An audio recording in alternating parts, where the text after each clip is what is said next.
ہیں کعبے کے بدرالدجا، طیبہ کے شمس الضحیٰ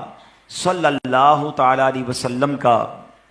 فرمان عالی شان ہے، جس کا مضمون ہے کہ تم میں سے بے شک بروز قیامت میرے سب سے زیادہ نزدیک وہ ہوگا جس نے دنیا میں مجھ پر سب سے زیادہ درود پاک پڑھے ہوں گے۔ تو نبی پاک کے قیامت کے دن قریب ہونا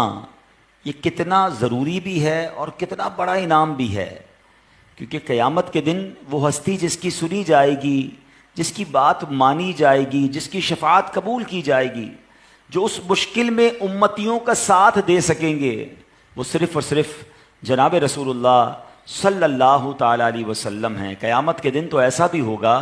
کہ لوگ حضرت آدم علیہ السلام کے پاس، حضرت موسیٰ علیہ السلام کے پاس، حضرت عیسیٰ، حضرت نوح علیہ السلام،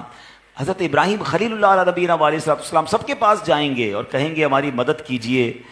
حساب کتاب کا معاملہ شروع کروائیے، بہت وقت گزر چکا ہے انتظار کو۔ لیکن ہر نبی کہے گا اذهبوا الی غیری، کسی اور کے پاس جاؤ، آج اللہ نے ایسا غضب کیا ہے جو پہلے کبھی نہیں کیا، آج میں تمہاری کوئی مدد نہیں کر سکوں گا۔ مگر جب یہ سارا محشر ٹھوکرے کھا کھا کر سب کے پاس جا کر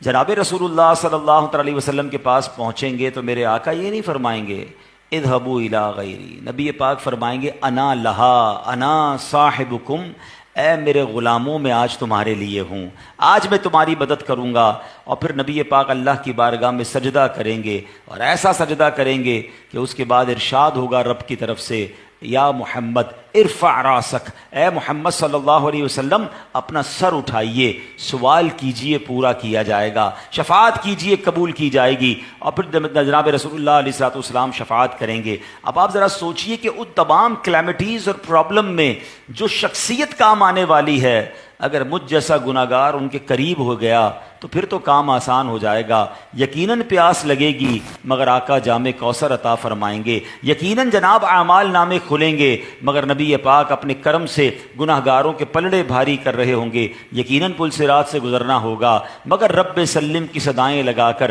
میرے آقا انشاءاللہ پل سے پار لگا دیں گے۔ تو پتہ چلا کہ محشر کی مشکلوں میں جناب رسول اللہ صلی اللہ علیہ وسلم یہ ایک ایسی ہوپ ہیں، یہ ایک ایسی امید ہیں کہ اگر ہم ان کے قریب ہو گئے تو بیڑا پار ہو جائے گا۔ وہ شاعر کہتے ہیں نا، محشر ہے اگر محشر